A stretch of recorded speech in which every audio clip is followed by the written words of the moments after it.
वन्दितु सौवसिद्धे ध्रुवमचलमणोममं गतिं पते ओचामि समयपावड विनमो सुदकेवली वणिदं नमः समयसाराय स्वानुभूत्या चकासते चित्स्वभावाय भावाय सर्वभावान्तरचिदे। समयसाजी ग्रंथादिराज के 345 से 348 इस 4 गाथाओं के ऊपर अपनी चर्चा चल रही है। सर्वविशुद्ध ज्ञान अधिकार, इसमें जैसे आचार्य देव की टीका में प्रकरण आया था, क्योंकि प्रकरण चल रहा है शनिकवादी का, जो ऐसा मानता है कि जो करता है वो भोगता नहीं और वो एकांत करता है, इसीलिए वो अज्ञानी है, मिथ्या दृष्टि है। तो उसे समझाते हुए जैसे आचार्य देव कहते हैं, भाई अंतर्मुहूर्त में भी उदय में आ जाते हैं, तो स्वयं भोगता है। अब तुझे समझ में नहीं आता है कौन से परिणामों का क्या फल है, वैसे तो भवांतर में भी आता है। तो उस अंतर्मुहूर्त और भवांतर को समझने के लिए सहज प्रकरण निकला, इसलिए पुरुषार्थ वृद्धि उपाय की वो 8-9 श्लोकों के ऊपर हम चर्चा कर रहे हैं, जिसमें उन्होंने ये कहा है कि फल कैसे कैसे मिलता है। ये समझने योग्य 7-8 कॉम्बिनेशन है, फिर इसका विस्तार बहुत हो सकता है। तो कोई प्रयास कर सकता है कि क्या क्या हुआ, 51 नंबर श्लोक में क्या चर्चा की थी उन्होंने, प्रयास कर सकते, या आगे पीछे भी क्रम रहा तो चलेगा, क्योंकि महत्वपूर्ण बिंदु है। कोई जीव विचार करने का है, लेकिन वो क्रिया नहीं कर पाता, फिर भी हिंसा का फल मिलता है। बराबर है, कोई क्रिया करते हुए भी उसको हिंसा का फल मिलता है। बराबर। ये 51 नंबर के श्लोक में जिसमें वो कह रहे हैं, जिससे मुनिराज के पैर आदि के नीचे आके जीवों की हिंसा हो गई, फिर भी उनके प्रमत्त का योग नहीं है, इसलिए उनको फल नहीं मिलता है। और दूसरा, जो विचार तो करता है, हिंसा कर नहीं पाता है, तंदुल मत्स्य का ले सकते हैं, तो उसको फिर भी फल मिलता है। फिर 52 नंबर श्लोक में क्या कहा, या आगे पीछे भी कह सकते हैं, हिंसा पहले भाव हिंसा पहले कर देता है, जब भी हिंसा बाद में हो पाती है, तो उसका फल तो मिलता ही है। हाँ नहीं, वो 54 में है। 52 नंबर में क्या है, चलो सीक्वेंस से मैं प्रयास करता हूँ, इसको याद रखना अच्छा है, मतलब मैं भी अपने लिए प्रयास करता हूँ, आप भी करना। 52 नंबर श्लोक में वो ये कह रहे हैं कि थोड़ी हिंसा की बाहर में फल ज़्यादा मिल गया, और किसी ने बहुत हिंसा की और फल नहीं मिला। हमने देव आदि यंत्र आदि पूरा का पूरा जला देते, राम का उदाहरण लिया था, इतनी हिंसा की बट फल कहाँ कुछ मिला। उनको कहा ऐसा मार काट या नरक वरक कुछ नहीं जाना पड़ा, चले गए, क्योंकि अंदर कषाय के परिणाम थे नहीं रावण के साथ युद्ध का। और कोई कोई थोड़ी हिंसा करता है, बहुत फल मिल जाता है। तो ये 52 नंबर के 53 नंबर के श्लोक में है कि बहुत जनों, मतलब इसमें किसी को फल ज़्यादा मिलता है, किसी को कम मिलता है, सब कषाय के परिणाम के अनुसार है। 53 नंबर के 54 नंबर महत्वपूर्ण है, उसमें वो 4 कॉम्बिनेशन खड़ा कर रहे हैं। पाप का वो मारने का, हिंसा का परिणाम क्या, मारने का उदाहरण लिया, हम तो सभी पापों में घटित कर सकते हैं। हिंसा का मतलब किसी ने सपोज फैक्ट्री लगाने का भी प्लान किया, बंद हो गया, ऐसे है, वस्तु स्वरूप ऐसा है। अब ये तुरंत हमारे विचार बंद नहीं होंगे, बट ये निर्णय करो। अभी फैक्ट्री लगी नहीं है, वो बोलते हैं हिंसा हो गई और उसका फल मिल गया, क्या मिल गया, बंद हो गया, और उदय में आएगा, खिरेगा। जैसे भी उदीर्णा हुई तो अच्छी बात है, बिना फल दिए, नहीं तो उदय में आएंगे या जैसे भी होगा। संक्रमण अपकर्षण हो तो फिर अलग कॉम्बिनेशन चलता है। तो 54वें नंबर में श्लोक में क्या कह रहे हैं, हिंसा के भाव कर लिए और हिंसा होने के पहले फल मिल गया, एक। दूसरा कॉम्बिनेशन है हिंसा के भाव, मतलब हिंसा करते करते फल मिल गया, 2। मतलब भाव पहले हो गए थे, हिंसा कर दी और करते करते फल मिल गया। तीसरा, हिंसा करने के बाद फल मिला भवांतर में, जिसके ऊपर अपने विस्तार से चर्चा की। सभी ये कहते इतना पाप कर रहे, इतना कर रहे, इनको क्या फल मिल रहा है, बाद में भी मिल सकता है, तीसरा। और चौथा कॉम्बिनेशन था कि हिंसा का आरंभ कर लिया बट हिंसा नहीं कर पाया और फल मिले। ये 4 कॉम्बिनेशन 54वें नंबर श्लोक में। 55 में देखा हिंसा ये कर रहा है और फल बहुत भोगते अनुमोदना का, ये भी एक अच्छा कॉम्बिनेशन लिया अमृतचंद्र देव ने। ये बहुत ज़्यादा होता है। देखो हमारी हिंसा कितनी सूक्ष्म है। एक तो हिंसा 48-49वें कोई श्लोक में उन्होंने कह दिया, मतलब आत्मा से बाहर रहना ही हिंसा है और आत्मा में रहना ही अहिंसा है। और यहाँ पे हिंसा के कॉम्बिनेशन क्या कह रहे हैं, बस अनुमोदन कर दिया। अभी हमारी कोई प्रतिज्ञा नहीं, अनुमोदन करने से कोई हमें रोक नहीं रहा, बट कह रहे तुम्हें उसका फल मिले।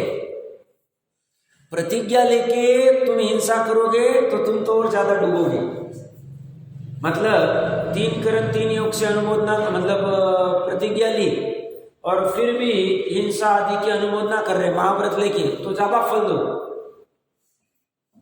क्यों? तुमने जिनवाणी को अच्छे से पढ़ा क्यों नहीं?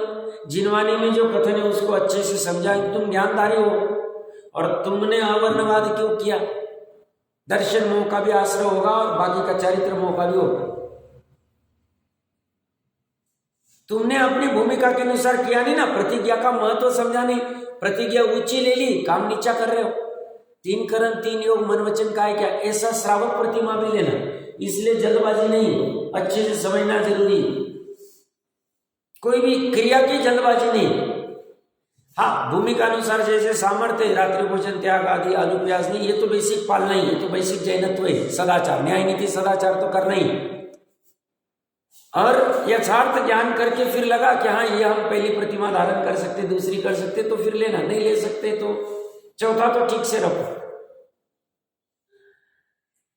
नहीं तो ये बाहर ये पूरा ज्ञान नहीं करते, हिंसा का स्वरूप नहीं समझते, अनुमोदन ऐसे हो जाता। ऐसी कोई मंदिर बना रहा है मुनि में, और मैंने मुनिपना धारण कर लिया, कोई मंदिर बन, मैंने अनुमोदना कर दी, अच्छा काम कर रहे, नहीं चलेगा हमारी भूमि को। क्यों? मंदिर बनाते वक्त हिंसा होने वाली, वो खुदाई होने वाली, सब होने वाला, हमारी भूमिका में नहीं चलता है। हाँ, श्रावक कर सकता है, उसको पाप बंध भी होगा। सब पाप कैसे होगा? उसको घाती कर्म का बंध होगा, और दूसरा पुण्य की प्रकृतियों का ज्यादा अनुभाग स्थिति बंद होगा, पाप के प्रति कम होगा, क्योंकि जिन मंदिर आदि बनवाना ये पुण्य का अनुष्ठान माना गया। बट ये मुनि के लिए नहीं हो, समझना अच्छे से किसका क्या कर सकते, कैसे कर सकते हैं, कृत किसे कहते हैं, कारित किसे कहते हैं, अनुमोदन किसे कहते हैं, सब अच्छे समझना चाहिए। ये सब जरूरी। साहब इतना सब क्यों करे? ज्ञान गुण वाला, इसे कहेंगे नहीं पुद्गल को, तो समझना, समझ ही नहीं सकता है, और उसकी जरूरत भी नहीं, उसे कोई फर्क नहीं पड़ता है। वो कितना भी पीटा जाए, टूट जाए, मूड जाए, जल जाए, उसे कोई फर्क नहीं पड़ता, दुख नहीं होता है, क्योंकि सुख दुख की अवस्था होना उसका स्वभाव नहीं, क्षणिक स्वभाव भी नहीं। और उसके पास ज्ञान भी नहीं, ज्ञान करता था, हमारे पास ज्ञान है, हमें फर्क पड़ता है। हमें कोई मारे, तोड़े, मरोड़े तो हमें दुख होता है, हमें फर्क पड़ता है। हमें 4 गति में घूमते, नरक आदि में जाते, तिरेंज में, तो हमें फर्क पड़ता है, हमें दुख होता है। इसलिए हमें ज्ञान करना जरूरी है, ज्ञान इसलिए जरूरी है, महत्वपूर्ण है। तो ये 55वें नंबर के आप लोगों का पेज क्या है, हमने मेरे ख्याल से इसकी चर्चा कर ली थी 55वें नंबर श्लोक की, कि संग्राम में हिंसा तो बहुत पुरुष करते हैं, परंतु राजा स्वामित्व बुद्धि से उस हिंसा का प्रेरक होता है, अतः वही सर्व हिंसा को भोगता है, फल को भोगता है, मेजर उसी को आता है। और फांसी की सजा का भी चर्चा हो गया। तो यहाँ पे अब 56 नंबर के श्लोक में, सूत्र में वो कह रहे, द्रव्य हिंसा और वाम हिंसा के संदर्भ में एक बार पाठ करते हैं। कस्यापि दिशति हिंसा, हिंसा फलमेकमेव फल काले, अनस्य सैव हिंसा दिश्यते हिंसा फल विपुलम। पढ़ सकते हैं, पढ़ना है।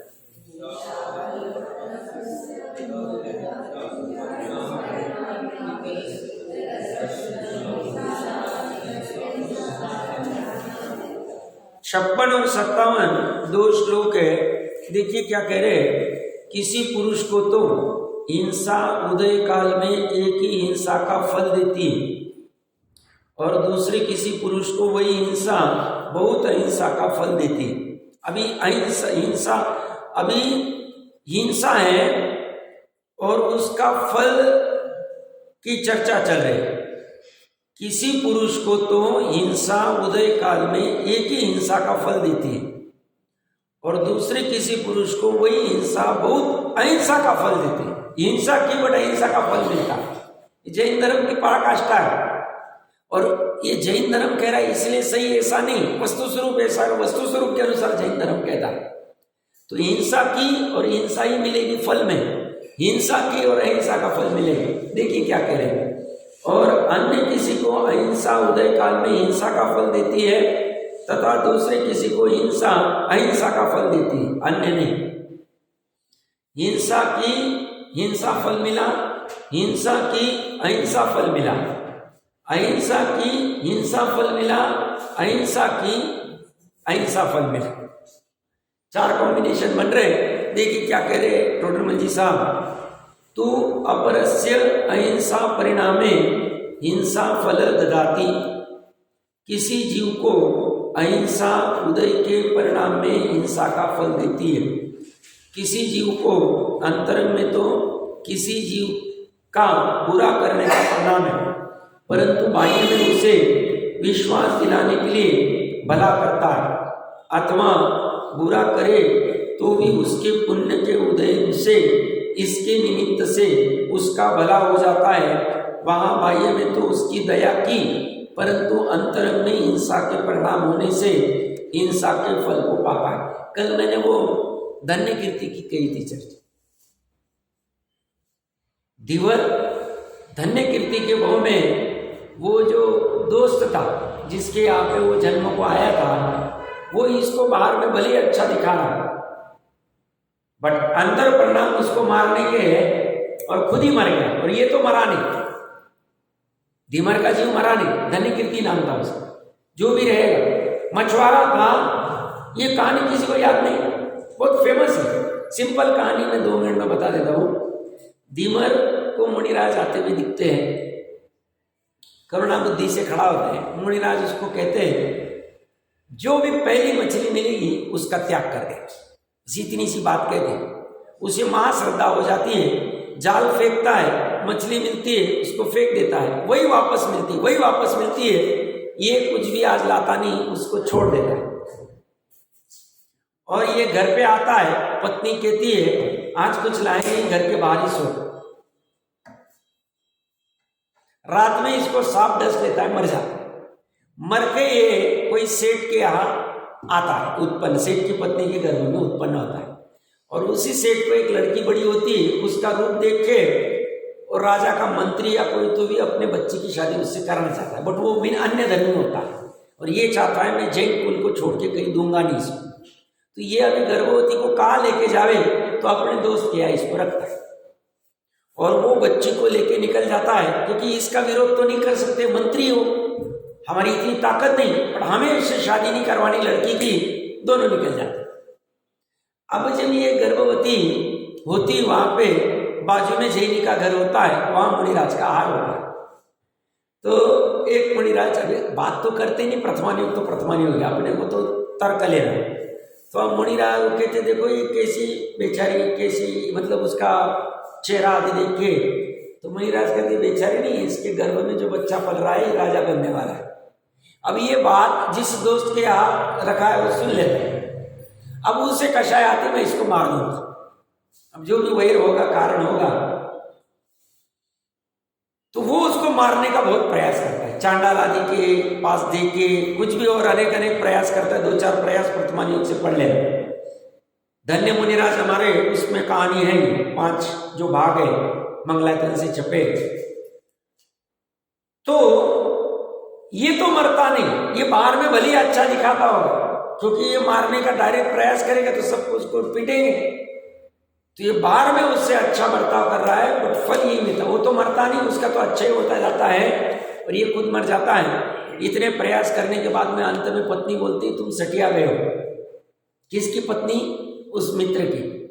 तुम अभी रखो, मैं काम करती हूँ। और वो जय लीला मोदक बनाती खाने के लिए। जमाई, ये जमाई हो। अब कषाय कैसी लड़की विधवा हो गई तो चलेगा, ये कषाय बहुत खतरनाक। यही तो चल रहा है। लड़की ब्याह करके गई, यहां से षड्यंत्र करते हैं उसको घर पे बैठी रही तो चलेगा, उसको घर तोड़ देते। ये चल रहा है सर पूरा, यही तो हालत है खराब। तो वो क्या करती है, मोदक बनाती है और लड़की को कहती है ये जो खराब वाला मोदक है अच्छा वाला मोदक है तुम अपने पति को देना, और खराब जिसमें जहर डाला हुआ है, और खराब वाला पिता को देना। उसे लगता है पिता को कैसे ये खराब वाला देवे, तो वो क्या करती है पति को अच्छा वाला वो खराब वाला दे देती। दिखने में खराब होगा या मलिन होगा, जो भी होगा उसमें जहर नहीं होता है, जहर वाला पिता को देती, पिता मर जाता। और जब इस पत्नी को पता चलता है वो भी जहर खा लेती, जब मेरा कैसे हो, दोनों मर जाते। तो प्रकरण कहां से क्यों ले रहे हैं? हिंसा का परिणाम किया, हिंसा हो नहीं पा रही, बाहर में अहिंसा दिखा रहा है कि मैं कितना प्रेम करता हूं जमाई से, मर। तो ये उसका फल है, मतलब वो हिंसा उसको, अंदर वाली हिंसा उसको मार देगी, बाहर की अहिंसा है फिर भी मार देगी। पुनः इरतस्य हिंसा हिंसा फलम दिशति अन्यत न, अन्य किसी जीव को हिंसा अहिंसा के फल को देती, अन्य फल नहीं। किसी के अंतरंग में दया भाव है और वो यत्नपूर्वक किसी दुखी जीव को देखकर उसके दुख निवारण में प्रयत्नवान है, फिर भी यदि उसे तत्काल कष्ट हो जाए अथवा यत्न करते हुए भी इसके निमित्त से उसे दुख जीव का प्राणघात हो जाए, वहां यद्यपि बाह्य में तो उसकी हिंसा ही हुई, परंतु अंतरंग परिणाम में वह अहिंसा के फल को प्राप्त करता है, होता है। ये सुअर का, वो तो मुनिराज को कुछ नहीं कर रहा है, अब ऐसा लगेगा बाहर में हिंसा कर रहा है, सुअर बाघ को मारने का प्रयास कर रहा है, बट उसके अहिंसा के परिणाम में उसको फल मिल जाता है। और बाघ हिंसा के परिणाम में हिंसा का फल मिल जाता है, दोनों चीजें आ गई। बाघ हिंसा का फल करता है, हिंसा के परिणाम आते हैं, सुअर हिंसा करता है, अहिंसा का फल मिलता है।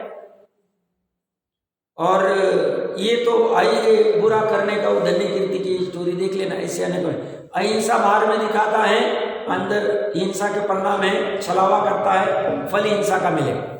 इसलिए अंदर के परिणाम ठीक कर, बाहर किसी को एक गांठ बांध लेना, किसी को दिखाने के लिए धर्म करना ही नहीं। धर्म अपने स्वयं के लिए करना है, मेरे उत्थान के लिए है, मेरा कल्याण होने वाला है। समझ में आता नहीं इसलिए धर्म अच्छा नहीं, ये बात नहीं है। धर्म है अच्छा, वस्तु स्वरूप जटिल है, उस वस्तु स्वरूप को बताना है तो हमें उसको बहुत जटिल लगता है, उस समझने की कला आ गई तो कठिन नहीं। धर्म कठिन नहीं, हमें समझ में नहीं आता, हमारी कमजोरी। तो ये कभी भी ख्याल रखना, नहीं तो क्या है, अंदर हम परिणाम बेकार रहते, बाहर में भले हम अहिंसा का रूप धारण करें तो डूबता ही, फल उसका मिलता ही। तो बाहर में अहिंसा दिखाए बट हिंसा का फल मिलेगा, क्योंकि अंतरंग में भाव हिंसा के हैं। बाहर में अहिंसा करे और अहिंसा का फल मिलेगा। वैद्य आदि बाहर में भले ही हिंसा कर रहे, उसको पीड़ा हो रही, उसका ऑपरेट आदि करते वक्त परासु का औषधि आदि से कर रहा है, वो करते करते वो मर गया, इनको फल उस मारने का नहीं लगे। तो ये सब कॉम्बिनेशन बनते हैं। 57 नंबर का ये श्लोक था। अब 58 नंबर का श्लोक में कह रहे हैं, द्रव्य हिंसा भाव हिंसा समझाने में नए समूह के ज्ञाता गुरु ही समर्थ है। 7वां सूत्र है, ज्ञाता गुरु के सिवा हम समझ नहीं सकते। एक बार पाठ करते हैं, इति विविध भंग गगणे दुस्तरे मार्ग मूढ़ दृष्टि नाम गुरु भवंती शरणम प्रबुद्ध नए चक्र संचारा। इस प्रकार अत्यंत कठिनता से पार हो सकने वाले अनेक प्रकार के भंगों से युक्त गहन वन में मार्ग भूले हुए पुरुष को अनेक प्रकार के नए समूह के ज्ञाता श्री गुरु की शरण होते हैं। ये वन कैसा है? गहन वन, मतलब यहां वस्तु स्वरूप, वस्तु स्वरूप बहुत गहन है ऐसा द्रव्य गुण पर्यायी सही मायने में देखा जाए। 6 द्रव्य के अलावा कोई 7वां द्रव्य नहीं, और द्रव्य गुण पर्याय का समूह है। गुण पर्याय का द्रव्य, गुण में फिर सामान्य गुण है, विशेष गुण है, पर्याय में विकारी पर्याय, निर्मल पर्याय, अर्थ पर्याय, व्यंजन पर्याय, बस इतना सा। और फिर पुद्गल के समान जाति असमान जाति पर्याय होते, और फिर इतने कॉम्बिनेशन दिखते इसमें जीव उलझ जाता है। कॉम्प्लिकेटेड नहीं, वस्तु स्वरूप कॉम्प्लिकेटेड नहीं समझने जाए तो, बट कहां से घुसना ये समझते आना चाहिए। गहन वन में कोई इजीली घुस भी जाता और निकल भी जाता है। जैसे अर्जुन चक्रव्यूह में सबकी ताकत नहीं, युधिष्ठिर की ताकत नहीं थी, भीम की नहीं थी, नकुल सहदेव की थी नहीं, अर्जुन की थी। अभिमन्यु की जाने की थी, आने की नहीं थी। हम सब अभिमन्यु की तरह हो रहे हैं। हमारे हम अंदर तो आ गए संसार में, बाहर निकल नहीं पा रहे। तो बाहर निकलना है तो कला सीख लेनी पड़ी गहन वन में, और उसके लिए नए समूह को ज्ञाता जो है वो गुरु, और इसमें जिनवानी भी गुरु हो सकती है। किसी को जिनवानी समझते आती है काम हो जाए, नहीं समझते आती है तो अभी जो भी हमें साधर्म्य आदि या कोई विद्वान आदि मिल जाए तो उससे वो समझने का प्रयास करना चाहिए, और अच्छे से विनय भक्ति से समझे जिनवानी को, हमारा काम हो सकता। हम अंदर उस दुरस्त को पार कर सकते, नहीं तो फंस जा सकते नहीं समझ।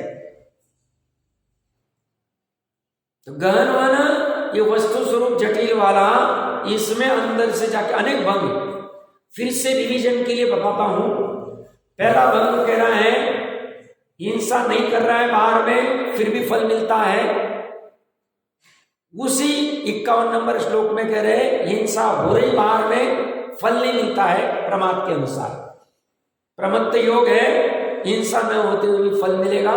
प्रमत्त योग नहीं है, हिंसा हुई तो भी फल नहीं मिलेगा। मुनि और उसका उदाहरण। दूसरा रिवीजन कर रहे हैं हम। दूसरा है किसी को अल्प हिंसा की बहुत फल मिल गया और किसी ने बहुत हिंसा की फल कम मिल गया। तीसरा है बहुत जनों ने साथ में की थी, उसमें से किसी को कम फल मिला, किसी को ज्यादा मिला, कषाय के अनुसार। चौथा है हिंसा हुई नहीं, उसके पहले फल मिल गया क्योंकि परिणाम पहले ही हो गया। हिंसा करते करते फल मिल गया क्योंकि परिणाम पहले कर लिए थे, तो उदय काल में ऐसी विचित्र उसी समय हो गया। हिंसा होने के बाद फल मिला। नक्की फल मिलता है या कल्पना का मतलब, हम मान लो कुछ लोग कषाय में व्यापार आदि में कुछ 19-20 कर देते हैं, घर गृहस्थी में कोई छल कपट कर लेते हैं, लोभ आदि कर लेते हैं, क्रोध आदि कर लेते हैं, कोई भी यहाँ पे कोई छूटा नहीं। तीर्थंकर के जैसे छूटे नहीं तो अपनी तो कोई हालत ही नहीं मतलब। और कोई हिंसा परिग्रह बहुत करते हैं उसमें और खुश हो रहे, फल नक्की मिले। अब वो उदीर्णा हो जाएगी बाद में, बात अलग। जैसे श्रेणिक ने पुरुषार्थ किया तो फल घटा सका, और पार्श्वनाथ भगवान ने पूर्व में पुरुषार्थ नहीं किया तो फल भोगना पड़ रहा है। 12वें गुणस्थान तक 9 भाव तक भोगना पड़ रहा है। ये बात भी ऐसी। अब तो इसीलिए फल से कोई छूटेगा नहीं। हमें ऐसा लगता है, वो बिल्ली को लगता है कि मैंने आंख बंद कर ली मतलब पूरी दुनिया खत्म हो गई, अभाव हो गया। ऐसा नहीं हो। तो ये कर्म फिलॉसॉफी जो है ये कह रहे तुम यहां प्रणाम कर रहे, यहां कन्वर्ट हो रहे, यहां कुछ भी चलता नहीं, सेटिंग नहीं हो सकती, क्योंकि बीच में कोई मीडिएटर नहीं कि जिसको हम थोड़ा घूस दे दे और साहब हमें छोड़ दो, सजा मत मिले या सजा कम कर दो, ऐसा कुछ भी नहीं हो सकता। हाँ, सजा कम हो सकती है उदय में आने के पहले, परिणाम ठीक हो जाए तो उसके अपकर्षण हो गया, संक्रमण हो गया, उत्कर्षण हो गया, पुण्य होगा तो ये सब हो सकता है। उदीर्णा हो गई वो बात अलग, बाकी काम नहीं हो सकता। तो करना खुद को ही पड़ेगा। पाप के करो फल खुद को ही भोगना पड़ेगा, परिणाम ठीक करो फल का अभाव भी अपने खुद से ही हो, उसका कुछ भी और दूसरा उपाय नहीं। तो हम 54वें नंबर का तीसरा कॉम्बिनेशन देख रहे थे कि जिसमें हिंसा भी की, फल बाद में मिला। भावांतर में भी मिल सकता है, कभी भी मिल सकता है इस भाव में। और चौथा कॉम्बिनेशन था आरंभ कर लिया हिंसा का, हिंसा हो नहीं पाई, फल मिले क्योंकि परिणाम हो गए। ये 54वां था। 55वां था हिंसा एक कर रहा है, फल बहुतों को मिल रहा है, अनुमोदन का। और 54 में क्या था, 54-57 में हिंसा की, अहिंसा बाहर में दिखा रहा है, हिंसा का फल मिल रहा है। बाहर में अहिंसा है, अहिंसा का ही फल मिल रहा है। बाहर में हिंसा कर रहा है, अहिंसा का फल मिल रहा है। बाहर में हिंसा कर रहा है, हिंसा का फल मिल रहा है। ऐसे 4 कॉम्बिनेशन है 54 57 में। 58 में कह रहे इस गहन मन में गुरु ही हमें बाहर निकाल सकते। तो सामर्थ्य है अपनी तो कोई बाधा नहीं, तो इसमें अपना आत्मा ही गुरु है ना। आत्मा ही आत्मा का गुरु, सबसे अच्छा मित्र गुरु आत्मा ही। और नहीं हो पा रहा अभी गड़िलना की जरूरत, तो जिनवानी आदि गुरु है ही अपने पास में। इस प्रकार अत्यंत कठिनता से पार हो सकने वाले अनेक प्रकार के भंगों से युक्त गहन मन में मार्ग भूले हुए पुरुष को, मार्ग कब से पुरुष भूले हुए हैं? अनादिकाल से। पुरुष मतलब किसकी चर्चा है? आत्मा की नहीं, मेरी चर्चा है। मेरी तो मैं आत्मा ही हूं, अपनी चर्चा है, तीसरी किसी की चर्चा नहीं है। हम ऐसे मार्ग भूले हुए पुरुष को अनेक प्रकार के नए समूह के ज्ञाता, जो नए समूह को बराबर जानते, व्यवहार निश्चय लेकर समन्वय करना चाहते, और निश्चय जाने बिना व्यवहार समझ में आता नहीं, ये भी समझ लेना। इसलिए मैं बहुत बार उन लोगों की धज्जियां उड़ाता हूं जो कहते साहब व्यवहार में व्यवहार तो करना पड़ेगा, निश्चय समझ में नहीं आया है तो उनका व्यवहार भी काम का नहीं, ये नक्की कर लेना है। ऐसा ही किसी को नहीं विश्वास होता है, रहस्य पूर्णी चिट्ठी पढ़ लेना, पहले पेज पे दिया है। निश्चय सम्यक दर्शन बिना व्यवहार सम्यक दर्शन कार्यकारी नहीं। और निश्चय सम्यक दर्शन में पर से भिन्न आपा, ये बहुत महत्वपूर्ण है। एक ही वस्तु की श्रद्धा होना चाहिए प्रतिदिन, तब तक काम नहीं होगा। तो ये कह रहे हैं नए समूह के ज्ञाता श्री गुरु ही लगा दिया उन्होंने, गुरु वह शरण होते हैं। इस प्रकार सुगम पड़े जिसका पार नहीं पाया जा सकता, ऐसे अनेक प्रकार के भंगरूप गहन मन में सत्य श्रद्धान स्वरूप मार्ग में जिसकी दृष्टि भ्रमित हो गई, उसके लिए श्री गुरु ही शरण है।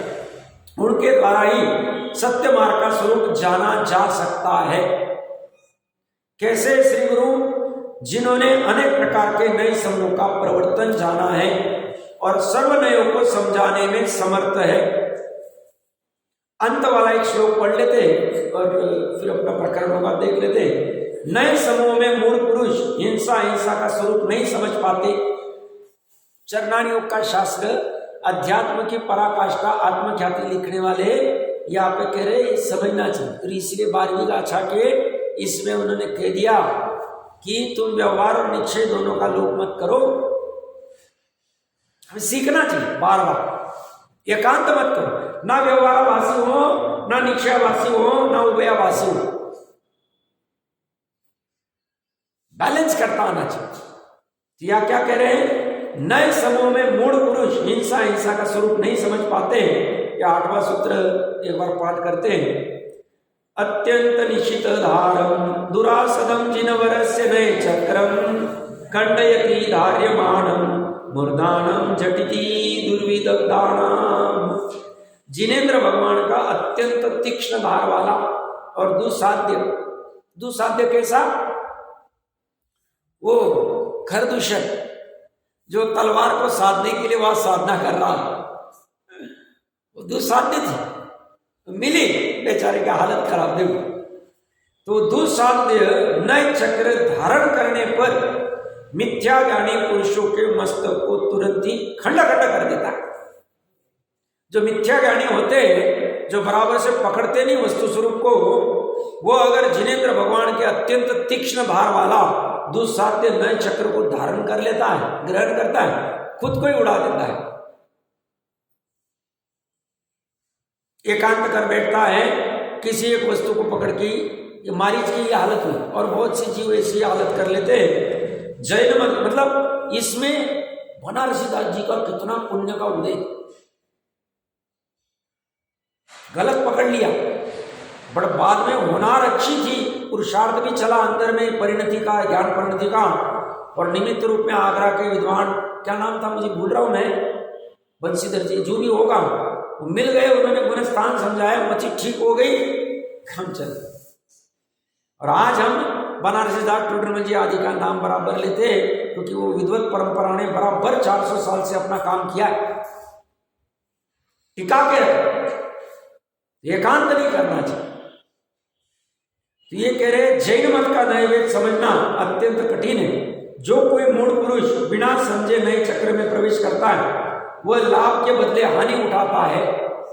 इस प्रकार हिंसा का भंग है। तो एकांत नहीं करना, सब कहीं पे पढ़ लिया, सब पानी वानी छानने की जरूरत नहीं है आत्मा को, और ये क्या रात्रि भोजन से क्या था, आत्मा खाता थोड़ी है, तो ये से सब एकांत नहीं करता, वो भी करना, साथ में श्रद्धा में रखना, इससे मेरा काम नहीं हो। मेरा काम तो पूरे विश्व में एक ही वस्तु से होने वाला है और वो मेरा स्वयं का स्वरूप, ये दिमाग में रखना। काम उस तरफ चलेगा, बट जब तक वो प्रकट नहीं होता है त्रिकाली, तब तक जो भी अपनी मन वचन का ऐसी क्रियाएं होगी सविकल्प दशा में, उसमें हिंसा कैसे, पाप कैसे घटेंगे, और पुण्य में रहते हुए उसमें उपादेय बुद्धि कैसे रहेगी, नहीं, ये काम करना चाहिए और पूरा फोकस वहां होना चाहिए। ये काम चलेगा तो उसमें कोई बाधा आएगी नहीं, तो अपना भी काम हो जाएगा। 619 नंबर पेज। हाँ, थोड़ा समय है अपने पास, मैंने बोला नहीं था, ठीक है, कोई बात।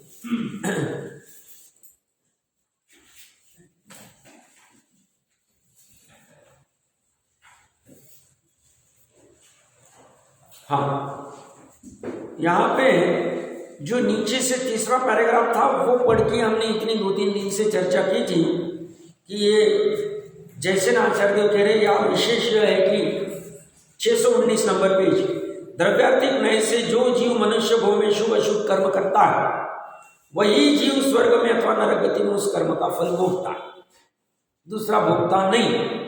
पुनः पर्यार्थिक नय से उसी भव की अपेक्षा से बाल्यकाल में किए गए कर्मों का फल यौवन आदि अन्य पर्याय में भोगता है, उसी पर्याय में भोग सकता है। अति संक्षेप में कहे तो अंतर्मुहूर्त के बाद भोगता है। अब ये जो 6 कॉम्बिनेशन थे, ये लिखने का मूड अमृत चंद्र आचार्य देव को या टीका में नहीं आया, बट जयसेन देव को, आचार्य देव को लगा कि ये अंतर्मुहूर्त आदि सब लिखना चाहिए, ताकि जो 54 नंबर का श्लोक में पढ़ा हमने पुरुषार्थ सिद्धि उपाय में, ये यहाँ लिख सकते थे, बट इनका मूड नहीं हुआ। जिसको पढ़ना है पुरुषार्थ सिद्धि उपाय में पढ़ो, मैंने लिख दिया है, तो उन्होंने यहाँ नहीं है, वो बोले यहाँ पे तो यही चर्चा करूंगा, हो सकता है। इसलिए हमें एक शास्त्र पे ही डिपेंड नहीं रहना चाहिए, सिर्फ समय सार नहीं, क्योंकि कुछ कॉम्बिनेशन यहाँ मिलेगा, कुछ यहाँ मिलेगा, कुछ अलग मिलेगा, अपने को तो रेडी रहना। क्यों भोजन में हम ऐसा कहते कि सिर्फ रोटी परोस दो, वहां तो हमें सब्जी भी चाहिए, चावल भी चाहिए, दाल भी चाहिए, और मिठाई भी चाहिए, और चटनी भी चाहिए, मुखवास भी चाहिए, सब चाहिए। वहां नहीं रहे तो तब आ जाओ, या क्यों ऐसे करते हैं? या भी सबके लिए तैयार है। नहीं समझ में आया वो कोई अपराध नहीं, नहीं समझ में आना अपराध नहीं है, समझने का प्रयास नहीं करना अपराध है।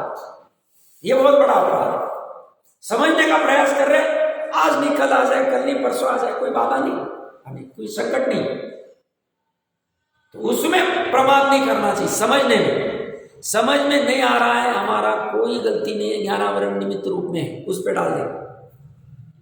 हाँ, बट हम वीर्य की जो पुरुषार्थ की पर्याय हो रही, उससे हम समझने का प्रयास कर रहे, बुद्धिपूर्वक बैठ रहे, पढ़ रहे, स्वाध्याय कर रहे, या जो भी सुनना है, समझना है, सब कर रहे, तो हमारा काम हो जाएगा। हाँ, कोई ग्रंथ से 25 पेज पढ़ लिए, फिर कोई शुरू कर लिया, फिर उसमें कोई पाप होने का काम नहीं। पाप तो नहीं होता है, बट इसमें जो अपने को फायदा होना है वो नहीं होता है। अच्छा प्रश्न है माता जी का। माता जी कह रहे एक ग्रंथ 20-25 पन्ने पढ़ लिए, रख दिया, फिर दूसरा लिया, फिर पढ़ लिया, फिर रख दिया, 2 दिन कर लिया, 10 दिन आराम किया, ऐसे बहुत सारे चक्कर चलते रहते। इसमें क्या होता है, आद्योपांत ग्रंथ पढ़ते हैं ना, तो उसमें जो विषय वस्तु अच्छे से पकड़ में आती। मुझे जो बेनिफिट हुआ, 2-3 साल में मैंने लगभग 100-200 ग्रंथ पढ़ लिए होंगे। तो कारण है कि एक बार पढ़ा तो एंड तक, भले ही समझ में 5% ही आया, 2% ही आया भी नहीं हो, बट आद्योपांत पढ़ते हैं तो उसमें 10 चीजों में से एक भी समझ में आए, काम करता। आधा अधूरा पढ़ा, काम नहीं होता। ये बहुत से लोगों का एक प्रॉब्लम है। किसी का 2 दिन प्रवचन सुन लिया यूट्यूब पे, छोड़ दिया, 5 मिनट सुन लिया, मजा नहीं आया, छोड़ दिया। तो ऐसे नहीं करना। वो जो सामने वाला प्रवचन का जिसका सुनने जा रहे हो या कहीं भी, वो तो अपनी बात कह ही नहीं रहा, वो तो यहाँ से ही कह रहा है। अब कब कौन सा क्लिक हो जाएगा पता नहीं चलेगा। हमें अगर कोई पर्टिकुलर जब जाता है कोई भी विद्वान या शास्त्र या कुछ भी, तो उसको बराबर आद्योपांत पढ़ लेना चाहिए। हाँ, ये कर सकते हैं कि भाई हमने कोई भी ग्रंथ पढ़ा और पहली बार में हमें ही समझ में आ जाता है कि हमें इसमें से 2% ही समझ में आया, इसको और 2 बार पढ़ना पड़ेगा। तुरंत नहीं पढ़ना, 6 महीने बाद पढ़ेंगे, साल भर बाद पढ़ेंगे। पढ़ने का भाव रखना, वहाँ लिख के रख देना, मैं नोट कर देता कि मुझे ये 100 पेज समझ में नहीं आया, तो अलग से फिर जब वो खोलेंगे तो समझ में आ जाता है, अरे इसके 100 पन्ने अपने को पढ़ने बाकी, तो बाद में पढ़ लेंगे। पढ़ने की भी एक कला है, कला भी बहुत से समझती नहीं। व्यापार की कला समझती है, ये समझती नहीं, ये समझनी चाहिए। तो पढ़ना चाहिए, आद्योपांति पढ़ना चाहिए समग्रता से। एक शास्त्र किया या किसी का मान लो कोई आद्योपांत प्रवचन कर रहे हैं, किसी की सुन रहा, तो उसका फर्स्ट से सेकंड तक पूरा अच्छे से सुनना चाहिए। कभी मिस कर दिया तो भी पढ़ना चाहिए, सुनना चाहिए। बहुत सी चीज वो करते नहीं, प्रमादी, अच्छा नहीं। 2 दिन मान लो कुछ कारणवश कहीं चले गए, मिस कर, जाने क्या चलता है, मालूम है ऐसी बातें चलती है, ऐसा नहीं। कब क्या कौन सा पॉइंट बिंदु पकड़ में आ जाएगा, पकड़ समझ नहीं सकते। तो पढ़ना तो आद्योपांत और अच्छे से ही करना चाहिए, विद्यार्थी बन के करना चाहिए। विद्यार्थी का क्या है, विद्या प्लस अर्थी। अर्थी मतलब प्रयोजन, जो विद्या ज्ञान का प्रयोजनवान। हम सभी विद्यार्थी। कब तक विद्यार्थी है, 12वें प्रस्थान के अंतिम समय तक विद्यार्थी। 13वें प्रस्थान बाद फिर कोई विद्यार्थी की जरूरत नहीं है, क्योंकि केवल ज्ञानी प्रकट हो गया, क्या मुक्त हो गए, तो तब तक विद्यार्थी बनना पड़ेगा। कोई कहेगा साहब शपक श्रेणी में क्या जरूरत है, हमें थोड़ी पता चलेगा ये शपक श्रेणी चल रही है कि नीचे गिर जाएगा। तो जब केवल ज्ञान हो जाएगा फिर अभी कोई चिंता नहीं, अभी ना उनको राग होगा कुछ विद्या का अर्जन करने का, ना उनको कोई प्रयोजन होगा, सहज में झलकता जाएगा। तो तब तक पुरुषार्थ करना चाहिए। देखिए तो यहाँ पे क्या करें, यौवन आदि अन्य पर्याय में भोगता है। अति संक्षेप में कहे तो अंतर्मुहूर्त के बाद भोगता है। भोगने की बात आ रही थी हिंसा के फल की, तो वहां से हमने पूरा अंतर्मुहूर्त से पूरा विस्तार हुआ है। किंतु भवांतर की अपेक्षा से मनुष्य पर्याय में किया हुआ कर्म देवादि पर्याय में भोगता है। तो हम अभी शक्ति प्रमाण ये जो दान व्रत शील तप कर रहे तो चिंता नहीं करना, हम देव नहीं जाए तो डरने की जरूरत नहीं। अब पाप करने वाले दुर्गति में जाएंगे, हम इतने पुण्य के अनुष्ठान करके भी दुर्गति में जाएंगे तो फिर फायदा क्या? तो वो तो कोई डरने की जरूरत नहीं है। बट हाँ, इसी में संतुष्ट होने में गड़बड़। हमारा मेन काम पर से भिन्न, समस्त पर से भिन्न अनंत गुणों के समरूप अपनी वस्तु का दर्शन करना, ये सबसे मेन काम, ये करना है। ये नहीं किया तो देवगति में चले भी गए, 2 सागर चले गए, मान लो 4 सागर चले गए, फायदा। और उसमें से किल्लिशों की हालत ही खराब, तो उसके चक्कर में पड़ना नहीं। और तो जैसी जाने जाए कहीं फर्क, हमें गति से कोई फर्क ही नहीं पड़ता। जहाँ हमारा आत्मा ही हमें पकड़ में आ गया, फिर हम नरक में रहे तो 7वीं नरक में रहे तो क्या फर्क है? अभी तो जाते नहीं पंचम काल में, क्योंकि उसके लिए वज्र ऋषभ सहन चाहिए।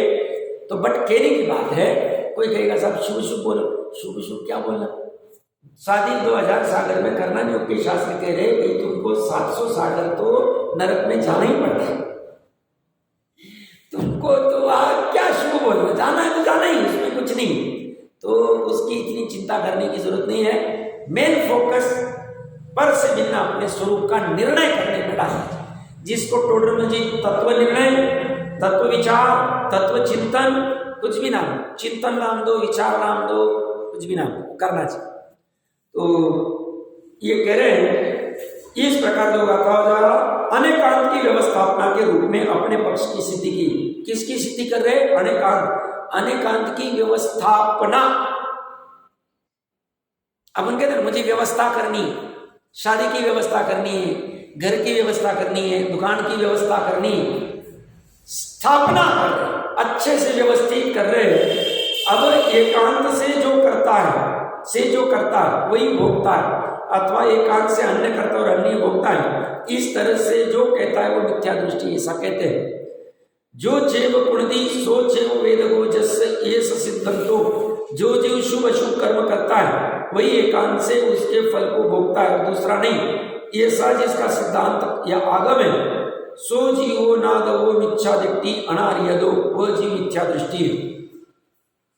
मतलब मैं आत्मा, मैं कुछ नहीं भोगता हूं, जो कर रहा है वही भोग रहा है, मतलब कर्म ही भोग रहे, जो अकर्तावाद वाला उनका आ गया, अनारत मत में नहीं है, ऐसा जानना चाहिए। वह मिथ्या दृष्टि क्यों है? यदि एकांत रूप से जीव को सांख्य मत के समान नित्य, कुटस्थ, टंकोत्कीर्ण, अपरिणामी माना जाए तो जिस जीव के द्वारा मनुष्य भव में नरक गति के योग्य पाप कर्म किया गया अथवा स्वर्ग गति के योग्य पुण्य कर्म किया गया, उस जीव का नरक में या स्वर्ग में गमन सिद्ध नहीं होगा, जाएगा ही नहीं, क्योंकि आत्मा तो अपरिणामी कुटस्थ है। बट ऐसा है नहीं। सांख्य मत वाले को पूछे भाई तू पुण्य अनुष्ठान क्यों कर रहा है, क्या आंसर देगा वो? आत्मा अगर पूर्ण से निर्मल है, तुम्हारा शुद्ध है, क्या को जरूरत है पुण्य करने? देव पूजा में उपास्ति 6 आवश्यक, क्या जरूरत? पर इसका फल पर्याय में मिलता है, इसलिए इसको उपचार से किया जाता है। इसी प्रकार शुद्धात्मा के अनुष्ठान अनुभव से मोक्ष भी कैसे सिद्ध होगा? अर्थात नहीं होगा, क्योंकि उसने जीव को नित्य एकांत माना है, एकांत कर दिया है। अन्नो करेदी अन्नो परिभुजंदी जस येस सिद्धंतो, तो पहले पैराग्राफ में उन्होंने सांख्य मत का जो पूर्व में 13 गाथा में खंडन किया था उसका समराइज कर दिया, और अब क्षणिकवाद वाले बौद्ध मत का खंडन करेंगे। अन्य जीव कर्म करता है और अन्य जीव कर्म को भोगता है, यदि एकांत से ऐसा कहता है तो सो जीवोनादो मिच्छा दिट्टी अनार्यदो, जिस मनुष्य भव में पुण्य कर्म किए, पाप कर्म किए तथा मोक्ष के लिए शुद्धात्मा का अनुष्ठान किया, उसके उस पुण्य कर्म का देवलोक में अन्य कोई भी भोक्ता प्राप्त हुआ, परंतु वही जीव भोक्ता नहीं हुआ। पुण्य को किसी मतलब किया किसी ने, भोगे किसी ने। हमें कोई कहे कि भाई व्यापार आप करो और धन को हम भोगेंगे, हम कहेंगे भैया ऐसे कैसे चले, मेहनत तो मैं कर रहा हूं और तुम कैसे भोगो? वाह जैसे हम यूज करते थे, आप ये कह रहे कि भाई तुम ये फिर गलत मानते हो, पुण्य तुम करोगे और भोगेगा कोई दूसरा, ऐसे कैसे चले? तो जो पुण्य करता है वही भोगता है, जो पाप करता है वही भोगता है, ये सिस्टम बराबर है। इसी तरह नरक में भी पाप कर्म का कोई भी भोक्ता हुआ, वही जीव भोक्ता नहीं हुआ। इसी तरह केवल ज्ञान आदि की व्यक्ति प्रगट रूप मोक्ष भी किसी अन्य को प्राप्त होगा, तो फिर पुण्य पाप तथा मोक्ष का अनुष्ठान व्यर्थ होगा। वैसा बौद्ध मत में दोष है। तो 7 तत्वों की समझ में ही गड़बड़ हो गई, क्योंकि ये पुण्य पाप आ गए 9 तत्व में और मोक्ष आ गया।